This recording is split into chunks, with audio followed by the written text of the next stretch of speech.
দর্শক, আপনারা যারা ভোলাগঞ্জ সাদা পাথর আসবেন তারা দুপুরে যদি আপনারা এখানে থাকেন, অবশ্যই এই যে নৌকাঘাট দেখতে পাচ্ছেন, নৌকাঘাটের পাশেই হ্যাঁ একটা ভালো মানের একটা রেস্টুরেন্ট আছে, সাদা পাথর শাহজালাল রেস্টুরেন্ট। আমরা এখানে আসছি, এখানে আসার পরে আমরা দুপুরে খাওয়া দাওয়াটা এখানে করেছি। তো আমাদের কাছে অনেক ভালো লাগছে। আপনারা যারা আসবেন অবশ্যই এইখানে এসে খাওয়া দাওয়া করবেন। আমরা দেখেন নিজের পছন্দ মতো যা যা প্রয়োজন আমরা সেটা নিয়ে খেয়েছি। আপনাদের যেটা যেটা ভালো লাগে আপনারা সেটা নিয়ে খেতে পারেন। আবারও মনে রাখবেন, হযরত শাহজালাল সাদা পাথর রেস্টুরেন্ট। হ্যাঁ, আমরা এখান থেকে বেগুন ভর্তা নিছি, তারপরে আপনার ওই যে ওটা কি বলে পাতাকপি নিছি, আর গরুর মাংস নিছি। না ভাই, আমাদের বিল কত হয়েছে?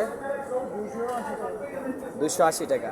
দেখছেন, আমরা দুজন মিলে একটা গরু গোস্ত নিয়েছি, দুজন মিলে ভাগ করে খাইছি। মানে ওনাদের কোনো প্রবলেম নাই, আমরা নিয়ে আমাদের মতো করে সেভ মতো খাইছি। আপনারা যে যার মতো সাধ্য মতো সেরকমভাবে নিয়ে খেতে পারবেন। এই যে দেখেন, নামটা দেখে নেন, সাদা পাথর শাহজালাল রেস্টুরেন্ট। আপনারা গুদারাঘাট যে নৌকাঘাটের পাশেই ওনার রেস্টুরেন্ট। সবাই, আমি আপনাদের কাছে বলবো যে আপনারা সবাই এখান থেকেই লাঞ্চটা করবেন, কারণ ওনাদের খাবারের মানটা আমার কাছে খুবই ভালো লাগছে। গরুর মাংসটা অসাধারণ হয়েছে। হ্যাঁ, এই যে আমরা এখানে খাওয়া দাওয়া করছি এখান থেকে ঢুকে, তো আসলে ওনাদের খাবারের মানটা খুবই ভালো লাগছে। আপনার মন মতো আপনারা খেতে পারবেন। যে আপনাদের কাছে আমার অনুরোধ থাকবে যে সবাই এখানে আসবেন আর এই রেস্টুরেন্টে খাওয়া দাওয়া করবেন। যে এই যে রেস্টুরেন্টটা দেখতে পাচ্ছেন, এটাতে খাওয়া দাওয়া করবেন। এখানে খাবারের মানটা আমার কাছে অনেক ভালো লাগছে, আর গরুর মাংসটা এখানে অসাধারণ ছিল। এই যে দেখেন, এই যে এখান দিয়ে নামলেই কিন্তু নৌকাঘাট। হ্যাঁ, আর নামার আগেই এই যে রেস্টুরেন্ট,